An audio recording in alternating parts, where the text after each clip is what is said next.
Mm. Okay. Oh, Oh,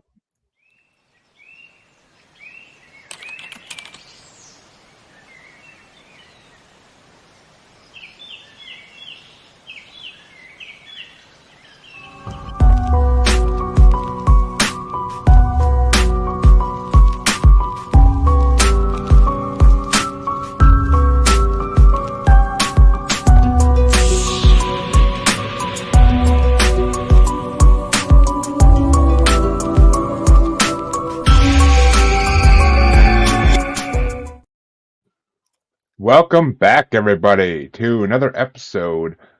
What's going to be a great episode, I have a feeling, of Paranormal the New Normal. As always, I am your host, Jeremy, here trying to, make the world seem a little more normal. It doesn't ever really happen. Yeah, we know that's a lie by this point. But we are here anyway, and as always, I bring a guest with me on this perilous path. And my guest tonight, I've been looking forward to this one for months, folks, so you're going to enjoy this. My guest is Claudia Rosenhouse Ralken, a master DreamBirth Imagery Practitioner. And I said that slow just so I didn't fuck it up. But I swear to God, folks, I'm not 100% sure what that exactly is, but we're going to find out what that is tonight. And I am excited about it. First things first, though. Welcome, Claudia. How you doing tonight? um, great. I'm good. I'm curious about what's going to happen. Oof. I mean, yeah. Oh, on this show, you never freaking know. But, well, let's start off simple. What brought you into the spiritual path that basically led you to doing what you do now? That's really, really, really good question. Oh boy. Okay. Um, all right. I was a body worker, craniosacral therapist, and Reiki and Alexander technique. And that was, I would say, I've had many lifetimes during I was a dancer, I was a computer programmer, I was a teacher. And it, when I was hating programming, a good friend of mine said, "Oh, I'm studying Alexander technique." Now, my mind just went, oh, this is what I need to learn. I had known about it from dance world.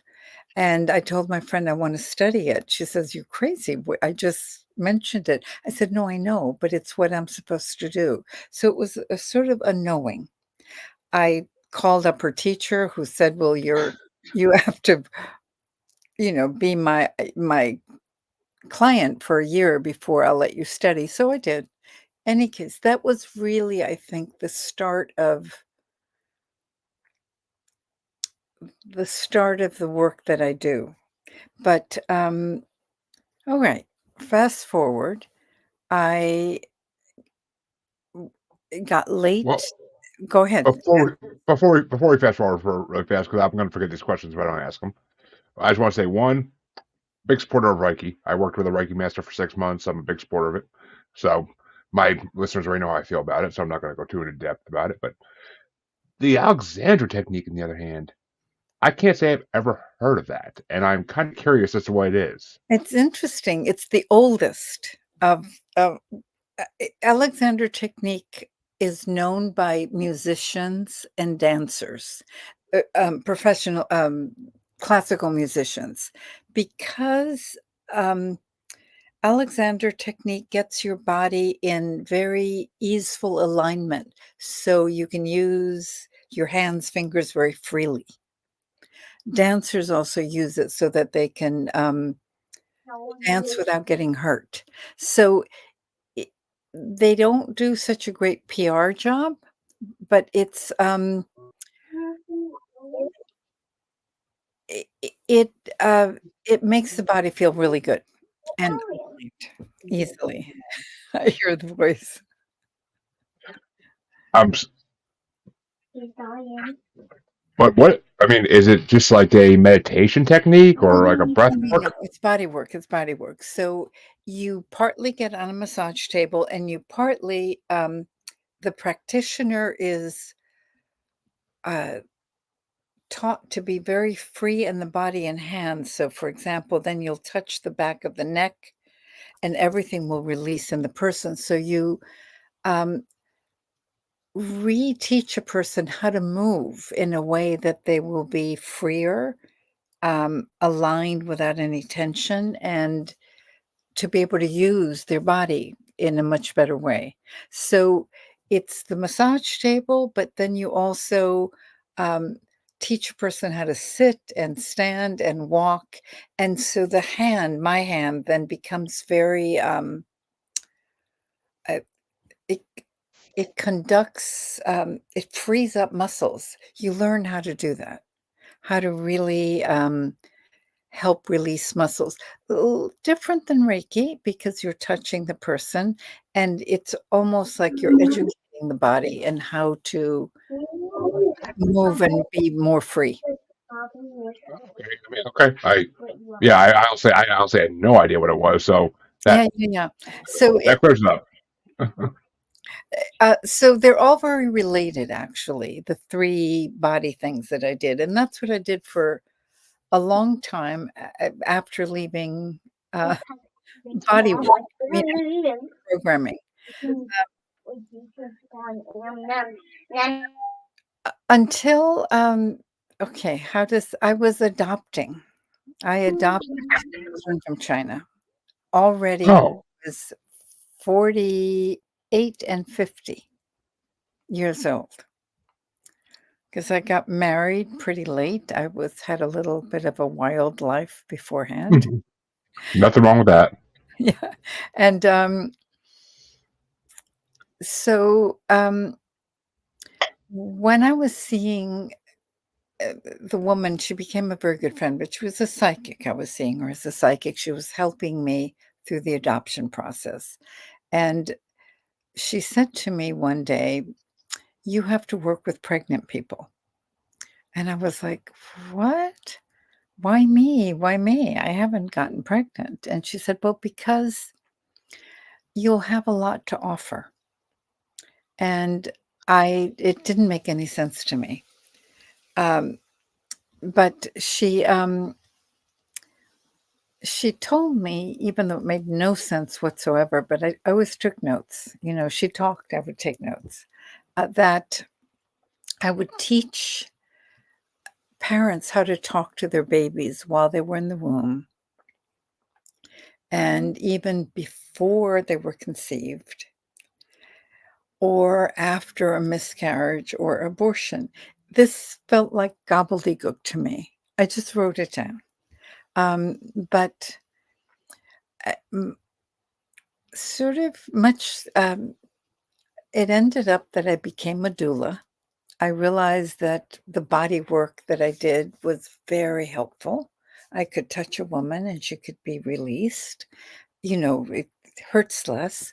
And I, through one of my body work workshops, I learned about this woman that knew imagery. I had a real strong feeling that imagery would help in birth. That um, because I was fooling around with it already, I could imagine my arms being as long as the earth almost, and I could feel my back expand. So I knew that images would affect the body. That I was experimenting with a lot. And so it just made sense to me that imagery would help birth, but there was very little on it.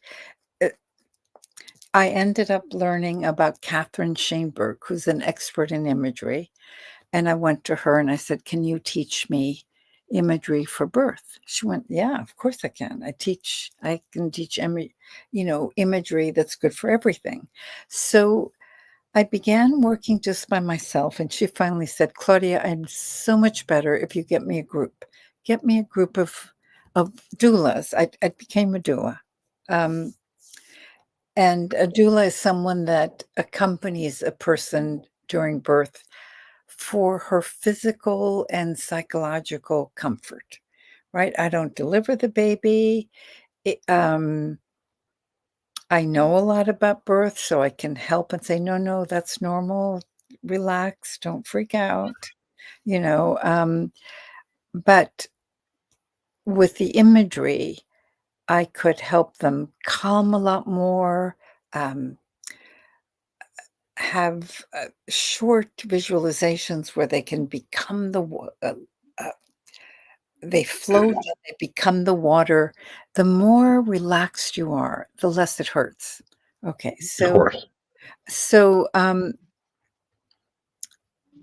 basically, Catherine Shainberg said, "Okay, get me a group." So I did. I got a group of doulas, an acupuncturist,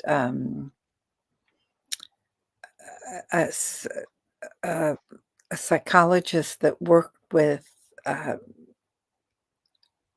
with people who were uh, having trouble getting pregnant. And it a group of us. I that's how I knew it was supposed to happen. So we worked for 7 years, every Wednesday except for the summers. 7 of us. Sometimes it would be 8, sometimes 6, but most of the time 7 of us. And we would bring in all the problems we would encounter at a birth, right? Or with a woman. And we started to test it right away. But of course, a woman is a human being. She has trouble with her mother or mother in law, or perhaps gets in a fight with the husband or one of the Hmm. children. So there's very short visualizations to deal with emotions, to talk heart to heart, to talk what we call through the ethers. So you say what you need to say in images or silently, really, mind to mind, and it has a big effect. So the dream birth imagery ends up being good for getting pregnant because there's exercises that help you get healthier eggs, get the sperm more mighty. Um, so it can help physically. It can help you at birth to be really relaxed, to be very. We have an exercise called sunlight oil that makes the whole, might be a little weird here, the whole vaginal area very oily, very slippery, expansive Hmm. for the baby to come on out, exercises to help the baby get in the right position. And the right position is um, 95% of an easier birth. So there's Oh all, god, yeah. but what I've ended up doing with it is really communicating with the babies. When the mother or the father um, does the imagery, it gets you in a kind of very slightly meditative state, very relaxed. And when you're in that state, it's even you can take your eyes down, take a look at your baby. In fact, right now, I would say to you, you can do it with your eyes closed or open. And I might say to you, close your eyes, breathe out slowly 3 times, counting from 3 to 1, seeing the numbers. And now take your eyes over to your wife's body. She'll give you permission because you made the baby together. And go down, down, down, down, down to take a look at your baby in the amniotic sac and say whatever you want to say to your baby. Just talk to your baby, telling him or her all that you want to say to your baby. Um, take a look, see if your baby wants to say something. And so you say, and then I ask you to either open your eyes or take your eyes back up.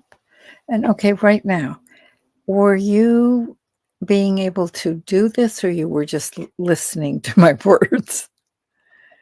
I was trying a little, but I just am. Yeah, but I'm not. I'm not anything meditating. I'm not good at. It's just like my well, my. actually, believe it or not, many people who are not good at it are good at this because it's quick, it's simple, and it becomes very fun because, well, first of all, you're running the show, so you can't really, you can't, Yeah, you I mean, can't do it. I'm def I'm definitely gonna try it. I'm definitely gonna try that later on tonight. That's for damn sure. But then we have an exercise called the garden. You go into a garden, you create the garden really, or it could be a garden you know very well, or you create it. But that's where you're going to um, imagine that the birth takes place because you're going to bring in people that love you, helpers, um, people that love you from the other side. You're going to invite all the doctors into the garden and see that light shines on them. They turn to light or they get filled with light. Everything they touch turns to light. Everything they do is done perfectly. So well, it makes the person feel very safe, but it also brings out the best in the doctor. I am not kidding. It really makes them do a better job. And so when you go to the garden, after you visited the baby, you go and visit the baby again and you ask the baby if there's anything they want in the garden that that's not there.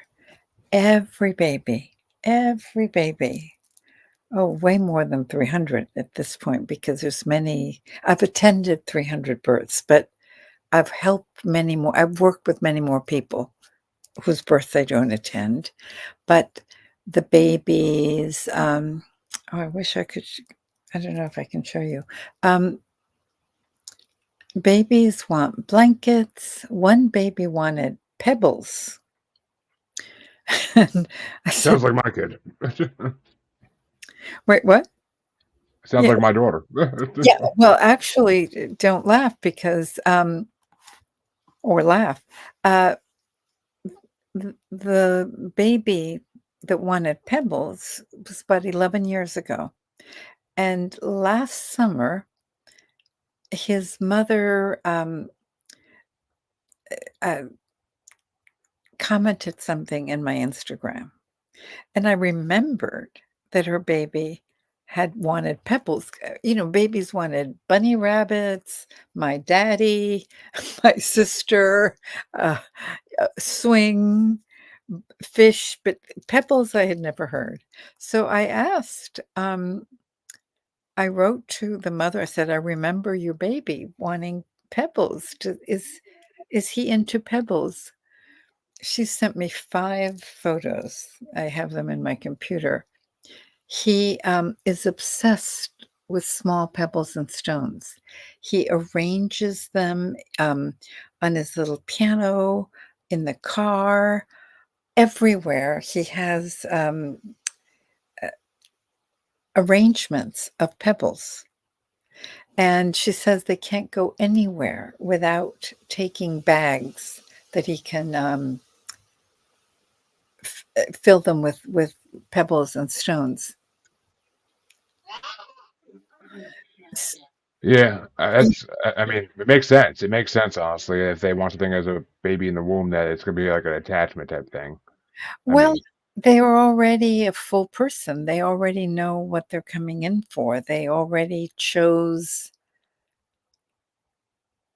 you and your wife. They choose who they're coming to very consciously. And so that's how the book was written. Just I was hearing so many amazing things of what the babies were saying. So the book that I wrote is really, yes. I don't know how yeah, messages from the womb. And it's really stories of what babies have said when they were in the womb, what they said before coming in, when they were just the parents were trying to conceive them, or if they left after miscarriage or abortion. So that's really the chapters and of what the babies have said, because the information was sort of mind blowing. I So imagine. yeah, so even though the imagery is to let the mother birth easier, right, with less pain, um, it becomes invaluable way to bond with the baby, with your other children. Are you okay? You're Yeah, it's all good. It's all good. okay. Um, so anyway, that becoming a doula led to um, conversations with these beings before they're born. Interesting. And okay, I gotta ask though, because I mean, do you? Well, I'll start off with this one. But Go ahead. do you believe in reincarnation? Uh, Completely. I mean, I can. Yes, I do. I do. I do. I do. Have you And, seen have you seen proof of it? If you're able to talk to babies before they're even conceived, like is there proof in that of reincarnation? well, okay. Um, Sometimes the babies will. Well, I have a woman who came to me. She has a 4-year-old. Yeah. Um, and he remembers not only his past lives, but his in between lives. He said to his mother, "Before I came in, I used to help doctors. I used to help, I would guide doctors." She said, "What?" "Yes, I would teach them what to do." Um, and he became friends with this little, I think the little boy is Asian. I don't know if Chinese, Korean. And he told his mother that, "I was so afraid I wasn't going to find my best friend. I was so afraid I couldn't find him, but I found him, mommy. I found him. And don't we're exactly alike. Look how we look so much alike." And of course, that little boy is like blonde, blue-eyed, but he talks. Kids do talk a bit about other lifetimes. Yeah, I've heard some famous cases and whatnot where like and I'm a full believer in reincarnation. I'm a full believer in it. Hmm. I believe there's an extraterrestrial element to it in some way, but Hmm. that's a whole nother conversation. But I mean, yeah, but because you talk to basically spirits before they enter the body, like I had to like it's a question I had to ask because it's Well, just yeah, and sometimes when a baby's coming in and, the conversation has been started, and sometimes one of the questions can be, "Have I known you in other lifetimes?" And they may show you quick little images. hmm, Maybe you were friends or they were the parent, anything, right? Anything is possible. So, um, I do.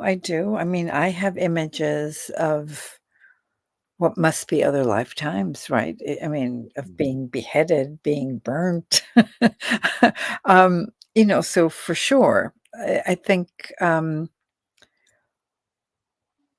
that's part of the sound sounds like you've walked the spiritual path in a lot of lives, just not in the right times. yeah, exactly, exactly. And, one time, I was seeing a woman, she no longer does that work, but she channeled what you called the group. She was a channel, Mhm. and, I was getting ready to teach DreamBirth more publicly, so I was getting nervous, and I was getting images of, my head being beheaded, burnt at the stake, and I went like, "Oh boy, oh boy." So I said to her, "Can you tell me of lifetimes that were good? You know, please help me out here." And, She said, "Yeah, I'm gonna tell you 3, but they're really were so similar." And it seems like I did this work where I help mothers connect with their babies, um, eh, several times. So the one time she pointed out was, I think, in Babylonian times. She said, I had, we were at the steps of a big church or cathedral, and lots of pregnant women, on the top step, were talking, and I'm teaching them how to talk to the baby inside and Hmm. how to get advice from the baby. Many times you ask the baby, is there any message that you have for your mommy? Mommy, please drink more water. Mommy, you've got to rest. Or the messages before they come in are to me the most fascinating because they're asking the parents to do bigger things.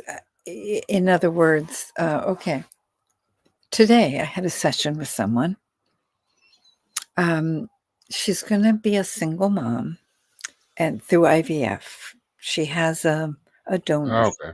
She lives in the Netherlands, and okay, so we talked to the soul, and we asked if they had any advice for the mother, and they said, yes, you have to become softer.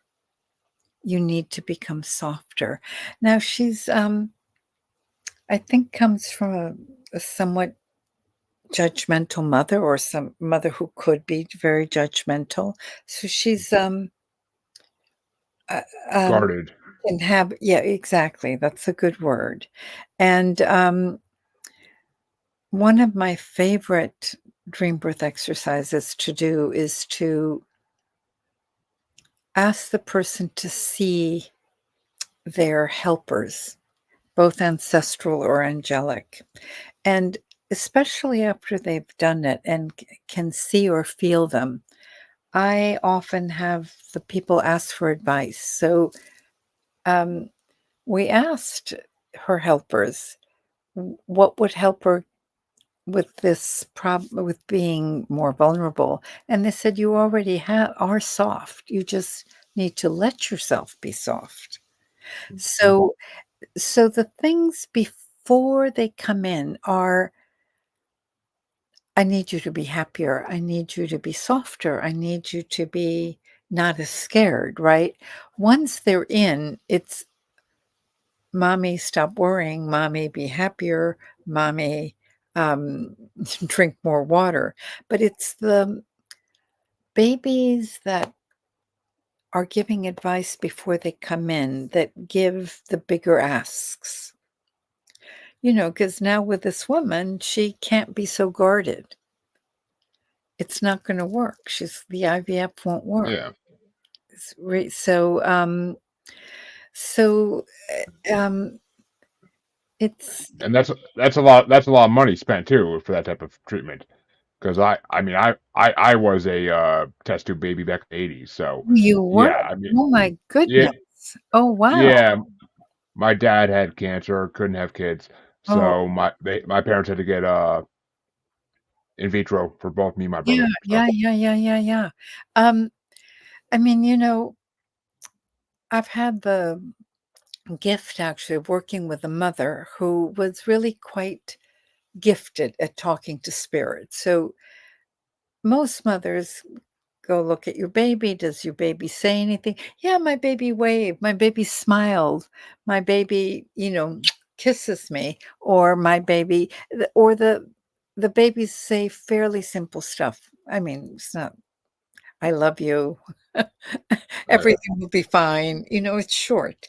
But with this woman, she's really quite gifted at talking for the baby or talking for my father when he visited, who's passed away. So when I worked with her, there was a baby. Oh God. Okay. She had I was her doula for her first daughter, and then she had a miscarriage. And it was this miscarried baby that became her guide and said to her, "You have to stop crying when I come. I'm not a dead baby. I'm a guide now. If you want me to come, I'm going to stop coming." So uh, um, we dubbed him for the time we worked together as baby teacher. Um, Fast forward later, baby teacher, then I helped her with her second baby as a doula. And then they moved away and she called. She says, "I'm feeling a little crazy. Can I have a session?" I said, "Sure." Well, baby teacher was coming through telling her she should talk to me, that she should. Anyway, um, when we had the session, because she kind of goes in under, and baby teacher comes through and says, Claudia, we have so many babies here want to talk to you. So many babies have um, want you to know things." But it wasn't quite like that. I had to ask questions. So Hmm. about the in vitro, there was a woman who was trying desperately to have a second baby. I'd helped her with in vitro with the first, with imagery. I didn't help with the in vitro. Um, and while I was talking to other babies, asking about abortion, what did babies do when the mother didn't want them, blah, blah, blah. I had questions I'm asking. And all of a sudden, baby teacher says, oh, someone's here. Baby John is here." He would interrupt whatever was happening. And he says, tell my mother I'm a boy. Tell my mother she needs a new egg. I'm a boy." And I'm like, who is this? Baby John. I don't know, baby John. And then he describes his mother. She's nervous, he says. She's very nervous. And I have a sister and I have a dog. And I go, "Ah, I think I know who he's talking about." And so, well, it turns out this little guy is willing to come in through in vitro, through donor egg, through surrogate. He says to us, "I don't care which vehicle I come in. I don't care which car I come in. I'm coming to her. I don't care which way I come in." So, You know, he did come in actually through surrogate, and he couldn't come in for a long time because all the um, embryos they were making were girls. And I would tell her, I said, he's talking to me that he's not coming. He's a boy. He says he is a boy. And finally, he would show up in dreams. She was ready to give up, and she had a dream about this little 2-year-old. He would always show up as between 2 and 4 years old, and it was very alive. So she they decided to make another batch of embryos, and they managed to make a boy embryo. Um, and let me just think about it. The first, they decided to use a surrogate. The first time it didn't work, the second time it did, but the surrogate needs to connect with the baby, the mother needs to connect with the baby. The baby said, "Yes, I'll be good for the surrogate and for my mother, for my true mother, and tell my true mother that she's my true mother, that even though I'll be in the surrogate, um, it is she is my true mother, and that's who I'm coming to." So it's pretty fascinating work, actually. You were obviously quite motivated to come in because it's not so easy. Yeah, no, do I it can't in I vitro. can't imagine. A little bit harder. We've been through time immemorial, we kinda know how to dive into, while people are making love. But, you obviously did it. Apparently, yeah. I'm living proof. Yeah, you are. So, some people say it's not so good in vitro, but from what I can gather from the babies, they don't care. They want to come in to a specific set of parents. And if that's the way they need to come in, that's the way. I mean, much to my mother's dismay, because she wanted 2 girls, she got 2 boys instead, but Well, there might have been a reason. How it's what's her relationship with the two of you? I mean, with you and her, with you and your it's mother. always Hmm? it's always been decent. It's always been good. And what about with your brother and your mother? He's the favorite. It's always been great for him. Aw. Is he older or younger? Younger, he's the baby. He's a baby. Yeah, but, with DreamBirth Imagery, the mothers also talk to the older children, prepare them. We have, an exercise, an imaginal exercise. Um, uh, Basically, everyone's at the beach, then you go into the water, everyone becomes fish, including the baby. Fish, you swim together, swim together, swim together. And then you watch the baby who's going to be born or the baby who is born with the older ones, and you let them play together in your imagination. Um, but this seems to communicate it's going to be fun. Don't worry. Baby might be crying. I mean, because well, yours were separate in age. They weren't so close Yeah, together. So you don't have the problem when you have a 2-year old or 1.5-year old. yep. Hey, what's this baby doing? So you almost have to communicate with the imagery that it's going to be fun. So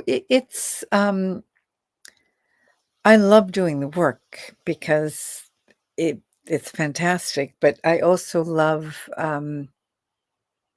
what I've learned from the babies and continue to learn. I mean, every time it's new, but the book is finished, so there's only a certain amount of stories. Well, I mean, it's interesting because my mother could have used those exercises and someone like you when she was having us. Because literally the day my brother came home from the hospital, I pushed over his bassinet. Yeah, yeah, no, this is new work, actually. I mean, Uh, some people have intuitively talked to their babies, but, um, they used to think babies didn't feel or think or see, that especially I think when I was in the 50s, 60s, babies were blank slates. yep, basically. Yeah, so, at least in my experience, that's not the case at all. And when the mother, you'll experiment secretly. You don't have to do it with imagery. Just talk mind to the baby in the womb.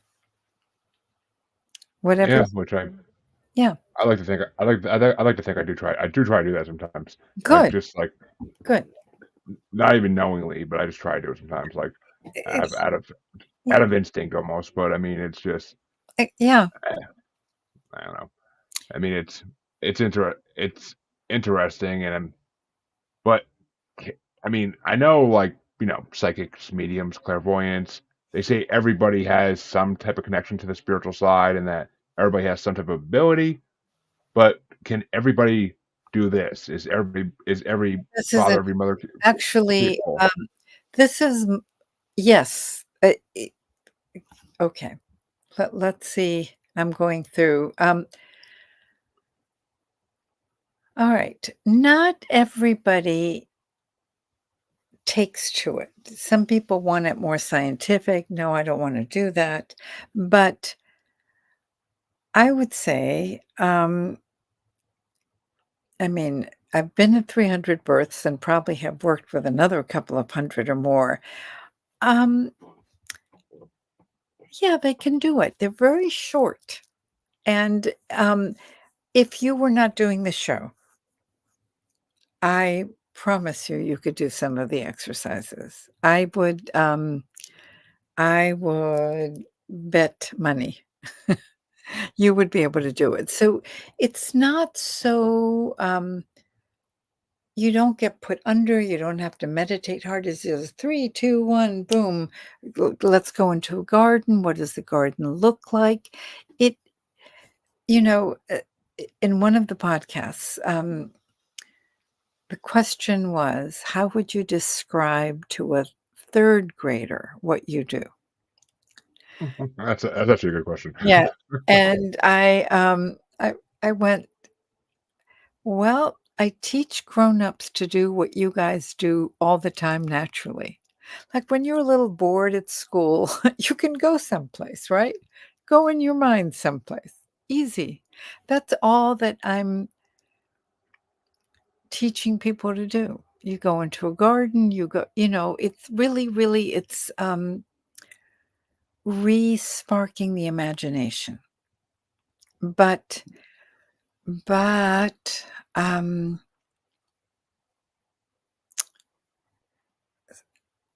when you do it this way with dream birth, your wise part, your smart part seems to speak up, seems to give messages. So it's not as weird as it sounds. Well, it doesn't sound weird to me. I'll just say that it doesn't sound weird to me because I deal in this world on a daily basis, so it doesn't. It's not out of the realm of unusual to me at all. I mean, it's normal. It's normal to me. Like, Yeah. And so I mean, sometimes just you're going to the garden and are there any little animals? Do they have a message for you? Does when Because they're short, you're not there very long. You do it quickly. Often there will be a message that is pretty startlingly wise. Like with this woman today, you need to be softer. Now that's pretty, heavy duty feedback, right? So, does the baby do it? Does her wise self do it? I don't know. I don't. I definitely think the baby is speaking because the baby that loved pebbles, he still loves pebbles. Why did he say pebbles? The mother didn't. So, exactly. and many times, the mother will tell me, or the father, oh my goodness, he looks exactly like I saw him in my mind. So um, what I do, most people can do. I mean, I lead it. Well, okay. It's easier, for example, if I'm giving the exercise than if they just read it, Of course. because partly because I so much believe they will be able to talk, that belief system gets into the field. I don't know how else to explain it. So when I do it, people can hear and see a lot. But I think that's because I now have a great belief that they'll be able to because I've seen it so much. So that helps ground that to happen. Yeah. I Um, mean, it's part manifestation. That's 100% for sure. And I mean, if you want to manifest something bad enough, it's going to happen. oh, true. Absolutely. Absolutely. It will happen if you don't have conflicting beliefs about it. So that's sometimes what you kind of have to clean up. For example, if somebody has had a miscarriage or an abortion, they may feel very guilty. and won't necessarily allow themselves to have a good birth. So that's when I really find it imperative to go talk to that baby. Tell the baby, apologize to tell the baby why you did it, what happened.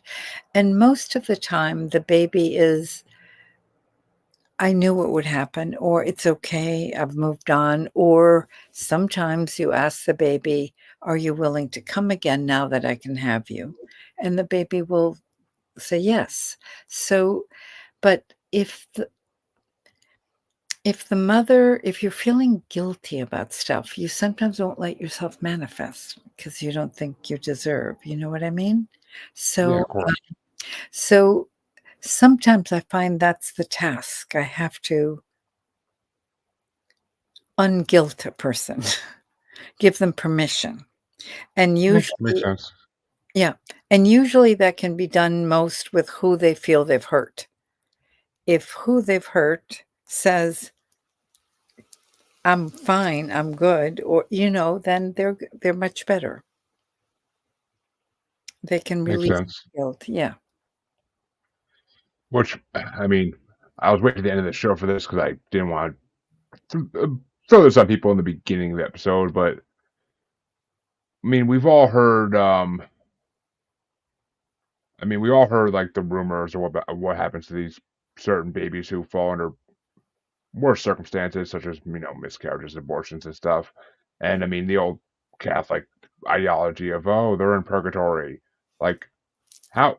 I don't think. I mean, it's Catholicism. I don't believe a word they freaking say to begin with. But what what does happen to those unfortunate babies? Like what do those babies say? Okay, um, alright. Um, the story is in between, you know? It's not black or white, it's many other different colors. So, when I talk to babies who had been aborted, um, some of them said, "Oh my," "we went in because our mother was feeling so alone and unloved, and we knew that if we went in, she would feel our love, and we knew we would be aborted." Okay. They say we go right back to the light instantly. They're coming from the light, they're coming from a place, right? And they come in, and if they leave, they go right back. They go right back to, um, for the babies who still want to come in, it's almost like a giant womb. It's very loving. They have a lot of helpers.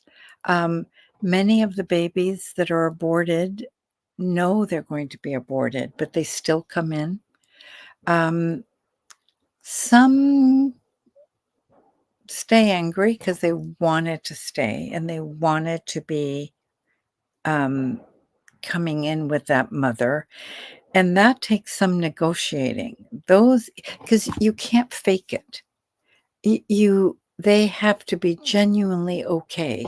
So, as a practitioner, that's when it takes some creativity. With two, the baby calmed down when we asked the mother, would she be willing to have this soul again? Would the soul in another lifetime?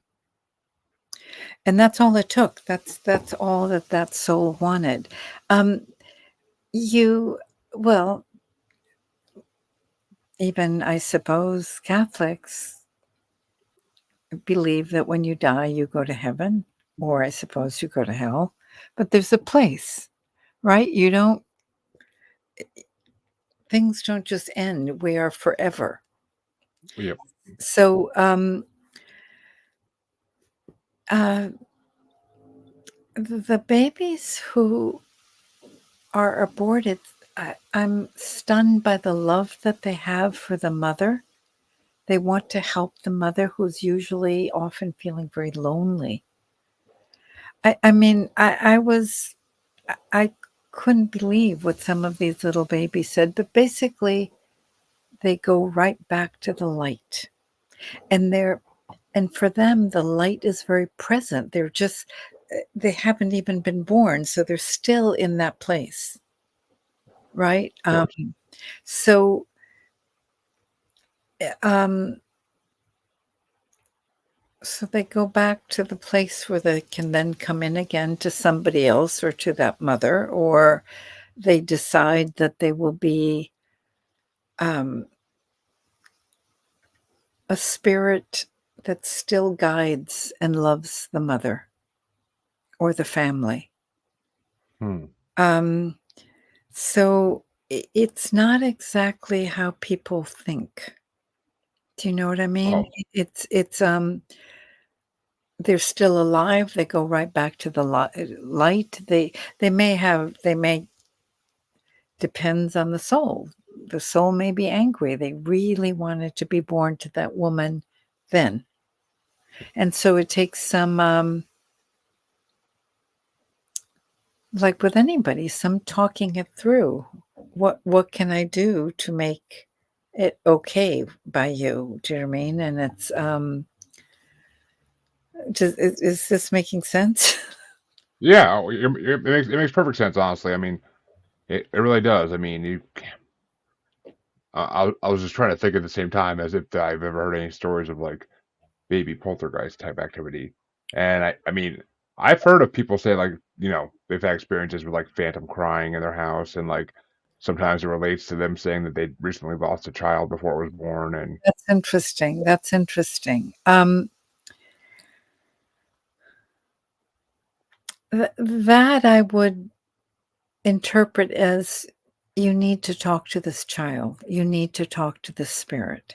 So, I had a woman, she was an OB who Irish, so Irish Catholic, who very late in her pregnancy found out that the baby was going to die very had incredible problems and would probably die within a few hours of being born. And so her OB friends really said just to abort. Okay, so she aborted. When she came to me, she never told me she aborted. She told me that she'd had a miscarriage. And even with miscarriages, I invite them if they want to talk to the soul that left. And she didn't want to. No, no, no, just teach me how to have a good birth.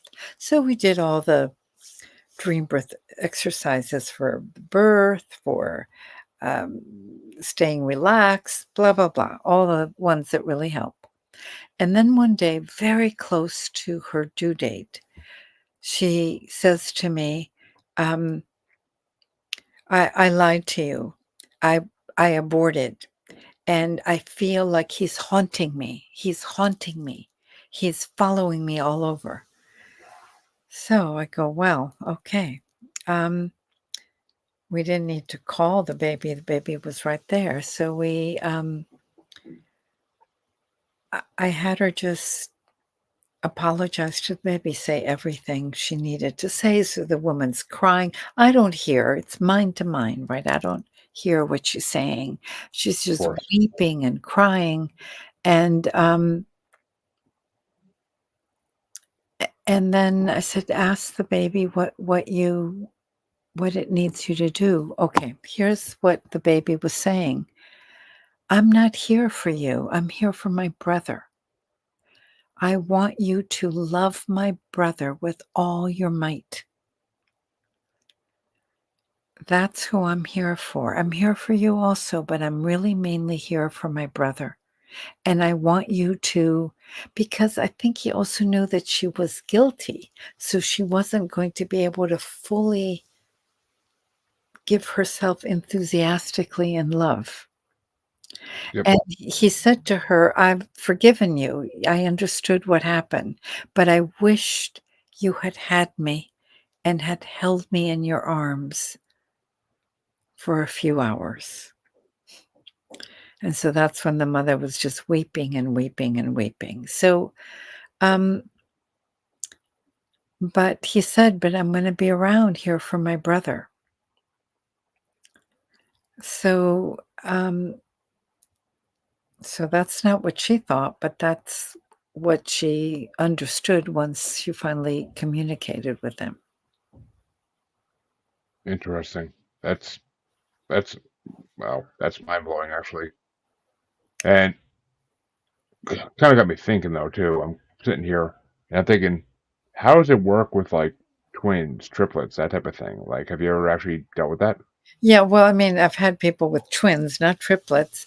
And also, I've worked with adults who felt very much they were a twin that got lost. So, Yep.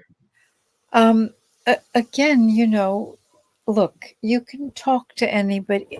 Did your father pass away? My father, yeah. Do you ever feel him around? Do you ever communicate with him? Communicate, no. I've been told he's around by memes and psychics before, but I don't communicate with any spirit. I just get told there's a lot around me. Well, Anyway, okay, and simply the communication is mind to mind. "I'm sorry, I love you, I wish I'd met you," whatever it is. But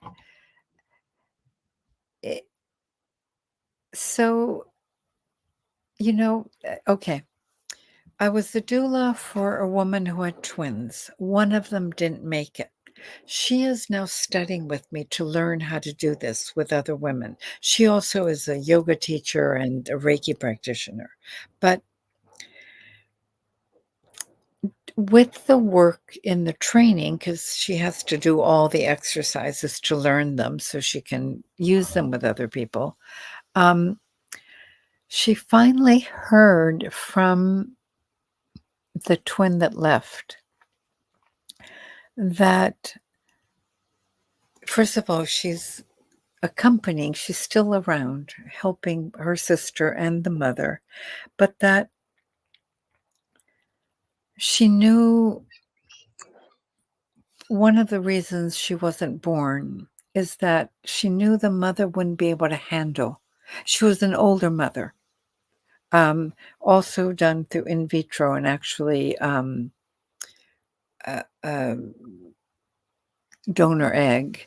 And the woman was already 53 when she had the baby, or 54. That it was going to be much easier to just have one of them. So, but they're still connected. There's great. My father was a twin. They can finish each other's sentences. I mean, now they're both past, but you know, when you'd be with them, you didn't know why they were laughing. They would start something, and then they would both laugh, laugh, laugh. It was like a shorthand language. I, and yeah. and I've had a lot of mothers who have a twin who they feel very, very close to. So, I suppose not all, but all the ones I have, most of them have been, identical, the Hmm. ones that I'm thinking of. My father's, even though they were told they were not identical, as he got much older, I think they were identical. You could confuse them. People didn't always recognize who was who, Yeah, of course. so they were close enough. Makes it. I mean, they say that like they've always said like some twins like they can sense when the other one's like angry or like in danger. Like they had that like telepathic sense between them almost. Absolutely. I think that's true, but you know something? It's probably true if you don't overthink it, between you and your partner, between you and your kids. I mean, one sometimes does have a sense, but twins especially are very bonded that way. But I mean, you spend 9 months with another spirit in the womb. Of course, you're going to be bonded to some degree. You have to be. It only makes sense. yeah. And also, even before that, they chose to come together. It's quite something to come in as a twin. It's a choice. Why this is. a little weird. My daughter, adopted daughter, but she's my daughter. Now she did her junior year abroad. She was a writing student, creative writing, and she went to London, and they were, wait, let me just think here. 1, 2, 3, 4, 5, 6. I think 6 of them were roommates. They got a 3-bedroom apartment, I guess, or 3-room, like having to go up 6 flights. So one of Jesus. one of them ended up, she was quite rich. She said, "I'm just gonna pay more. I have to have my own room." So then the other 2 had the other room, and my daughter shared, there were 3 of them. One was a triplet, one was a twin, and then was my daughter. And I thought, how funny. They don't mind being squished and all together. That's how they were in the womb, right? That it was just my she's my youngest daughter, is very gregarious, she loves, she doesn't mind being squished, but I just thought it was interesting that it was the triplets and the twin and my daughter that, were, because ideally it was supposed to be 2, 2, and 2, but Yeah. then it was those 3 that said, "That's okay, we'll sleep in one room." There were 3 little beds, kind of like they were in the womb. That's funny. It is. It is really funny. Well, Claudia, I want to thank you for coming on because it's been an amazing hour. It's been an amazing show. A lot of information here for my listeners. I think they'll really appreciate this episode, and it may help some of them in the future. Who knows? Yeah, But if they want your help, where can they find you? Where can they find your book? okay. So first of all, to reach me, my website is pretty simple. I'll put this so you see the name. My website is claudiaraken.com. RAIKEN, claudiaraken.com. My book is Messages from the Womb, and then I have my long name, Claudia Rosenhouse Ralken. Oh, look, you spelled it. There it is. Never mind. Yep. So claudiaraken.com without the Rosenhouse. Um, you can get my book in Amazon, Barnes and Noble, where else? You can get it many places. If you go into my website, they'll tell you all the places, but Amazon has it. And if you do get my book and if you like it, say a few good words. Oh, Mhm. listeners. And obviously, if you're pregnant or want to get pregnant or have had a loss, DreamBirth Imagery will help. I can help. And reading the book will